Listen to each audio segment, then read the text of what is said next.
Un jour, je parlais avec Morgane Février, que vous devez sûrement connaître si vous êtes entrepreneur ou si vous vous intéressez à l'entrepreneuriat ou même si vous êtes femme entrepreneur.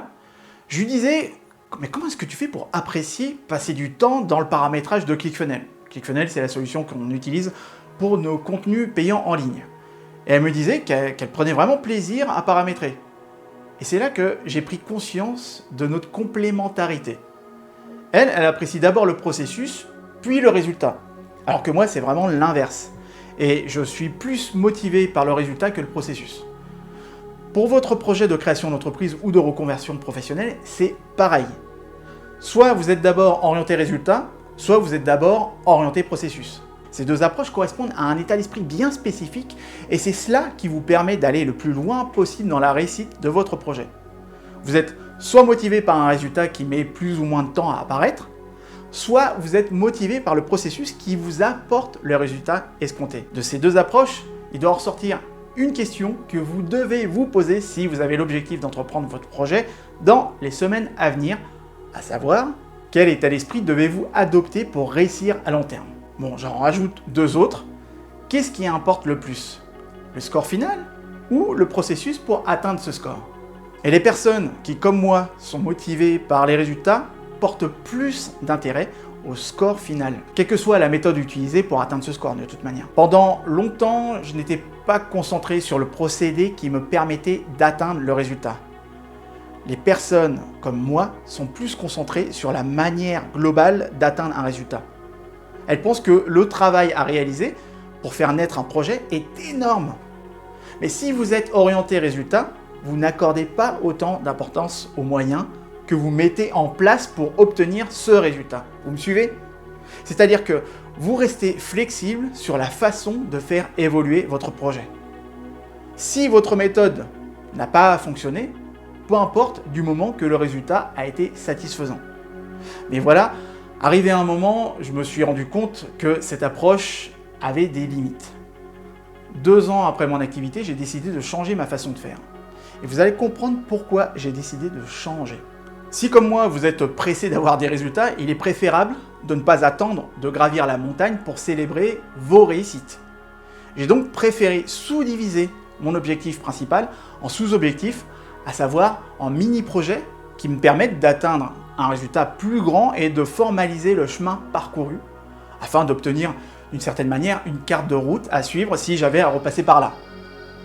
Prenons l'exemple des écrivains. Si un écrivain est axé uniquement sur le résultat et qu'il n'apprécie pas le processus d'écriture, c'est pas le pour lui.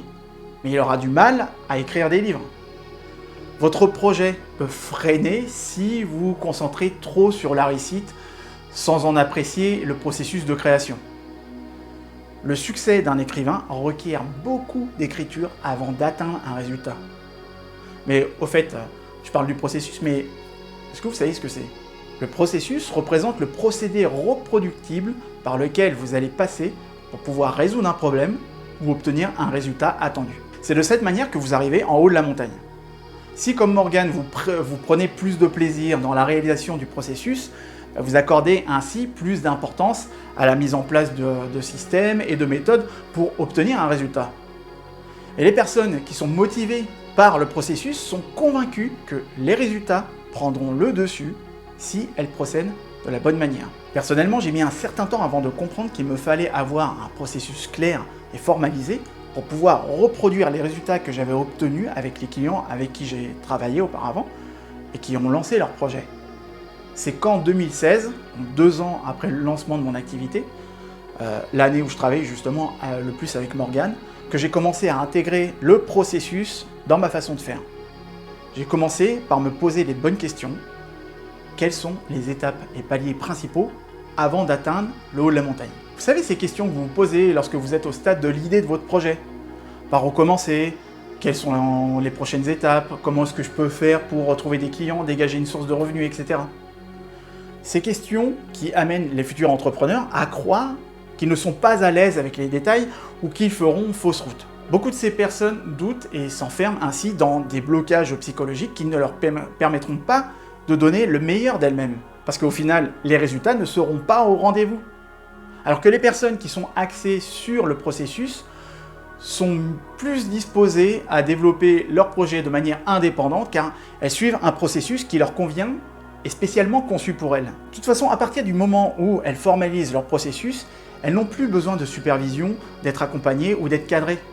Elles ont juste à se souvenir du procédé et à l'optimiser de temps en temps. Si vous êtes soucieux d'être plus efficace chaque jour et passer plus de temps à rechercher et à mettre en place des méthodes de productivité pour faire évoluer votre projet, vous êtes donc comme Morgane, vous êtes orienté processus. Si vous ne l'êtes pas et que vous voulez connaître un succès à long terme, vous devez faire comme ce que j'ai fait, à savoir trouver le bon équilibre, l'équilibre parfait entre processus et résultat. Quel que soit votre projet de reconversion professionnelle de toute façon, que vous ayez l'objectif de changer de métier, de changer de carrière ou de lancer votre propre projet, ou même pour réussir dans la carrière que vous avez choisie. Restez curieux, gardez l'esprit ouvert et testez de nouvelles approches tout en mesurant vos résultats. Pour revenir à l'exemple des écrivains, je vais prendre comme illustration ce qu'explique Art Markman, l'auteur du livre Smart Thinking dont je vous ai déjà parlé. Il explique que les écrivains qui réussissent ne commencent pas à écrire que lorsqu'ils ont une histoire ou un livre sur lequel travailler, ils écrivent régulièrement. Souvent, les personnes les plus innovantes sont des experts généralistes en recherche constante d'opportunités d'apprendre de nouvelles choses. Ces habitudes sont en fait une stratégie de productivité déguisée. Tout comme le processus d'écriture, si le processus de création de votre projet est un frein ou qu'il est difficile pour vous d'avoir un résultat satisfaisant là sur le moment, portez alors votre attention sur les thématiques qui intéresseront vos futurs clients et qui vous permettent d'apprendre dans le processus de création et de développement de votre idée. Ne portez pas trop votre attention, votre regard sur le haut de la montagne, mais profitez des petites victoires, d'avoir clarifié vos idées, de progresser et d'apprendre de nouvelles choses. Personnellement, c'est une approche qui fonctionne beaucoup plus pour moi que ce que je faisais auparavant. Car finalement, un état d'esprit orienté processus n'est pas forcément meilleur qu'un état d'esprit orienté résultat. Trouvez simplement le bon équilibre pour votre réussite à long terme. Car si vous êtes trop axé sur le processus, vous ferez la même erreur que j'ai faite. Parce que oui, je suis passé vraiment de orienté résultat à orienté processus. Vous travaillerez en fait sur quelque chose qui n'intéresse peut-être personne, comme ce que j'ai pu faire il y a quelques années. Donc, vous travaillez au détriment du résultat souhaité. Et idem si vous êtes trop axé sur les résultats. Vous serez constamment dans la mise en œuvre, la prise d'initiative et le dynamisme en risquant une mauvaise manière de faire. C'est ce que l'on peut voir sur Internet chez toutes ces personnes qui vendent des formations en ligne et qui n'ont aucune méthode pédagogique. La formation, c'est un métier qui requiert une validation de la maîtrise de certaines compétences par un diplôme. Faites donc comme la majorité de mes clients et comme je le fais actuellement, soyez orientés à la fois résultat et processus. Les deux de toute façon sont complémentaires. Mais vivez chaque jour comme si vous étiez en train de gravir une montagne. Donnez un coup d'œil de temps en temps au sommet pour garder à l'esprit le but à atteindre et célébrez les paliers que vous atteignez et observez les nombreuses vues magnifiques que vous aurez à chaque point d'observation. Ne vous souciez pas de stagner, souciez-vous de faire demi-tour.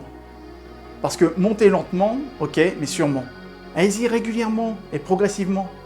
La vue depuis le sommet vous permettra d'apprécier la vue d'ensemble de votre chemin parcouru, en plus de la vue. Expérimentez, testez et explorez et faites plus de choses qui fonctionnent pour vous et vous rapprocherez plus rapidement de la vue d'ensemble. Je vous en ai déjà parlé dans la vidéo précédente. Mi-mars, j'organise un séminaire de 2 jours où j'accompagnerai 12 futurs entrepreneurs motivés pour faire évoluer leur idée de projet en une entreprise durable.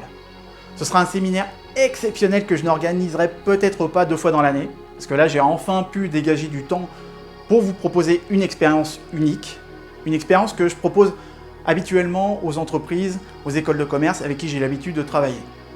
Et au vu des résultats que j'ai pu obtenir, puisque je suis orienté résultat à la base, je me suis dit que j'allais vous en faire profiter, vous faire profiter des processus que je mets à disposition des consultants et des étudiants que j'aide dans leur recherche de nouveaux clients, dans la réalisation de leurs projets ou même leur recherche de contrats d'alternance. Tout sera orienté autour d'un cadre pédagogique, ludique et efficace. J'utilise des outils d'intelligence collective, d'organisation, de productivité et d'apprentissage centrés sur des jeux puissants pour vous apporter une méthode que vous pourrez réutiliser après le séminaire. Ce sera sur 2 jours. La première journée, on abordera comment vous réinventer en identifiant les compétences qui correspondent à votre zone d'excellence que vous pourrez proposer à vos futurs clients. On sera orienté processus aussi en élaborant votre carte de route étape par étape pour lancer votre projet. On travaillera ensemble votre valeur ajoutée ainsi que la faisabilité. On travaillera sur la faisabilité et la pérennité de votre projet. Vous repartirez en fin de journée avec la première partie de votre business plan. La deuxième journée, on clarifiera votre positionnement et c'est là que je remarque que pour beaucoup d'entrepreneurs, ça coince. C'est la partie qui bloque.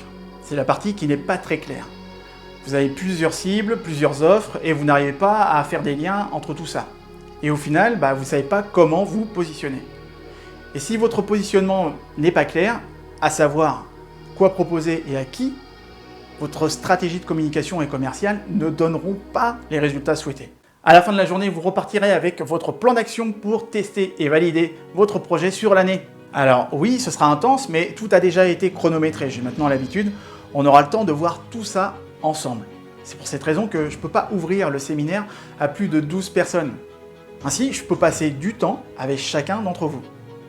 Et il y aura de fortes chances que je vous propose aussi un avant et un après séminaire pour vous placer et vous maintenir surtout dans une dynamique pérenne. Si vous êtes intéressé, et je sais que vous êtes intéressé, inscrivez-vous sur la liste d'attente via le lien qui va apparaître juste en dessous de moi. Il n'y a pas d'engagement de votre part, vous serez ainsi informé de tous les détails du programme lorsque je l'ouvrirai aux inscriptions. Vous aurez plus d'informations dans les prochains jours. En attendant, si vous avez apprécié cette vidéo, laissez-moi un pouce bleu, ça aide la chaîne à se faire connaître. Pensez à vous abonner et on se retrouve bientôt. D'ici là, prenez soin de vous, profitez-en et osez briller dans vos projets.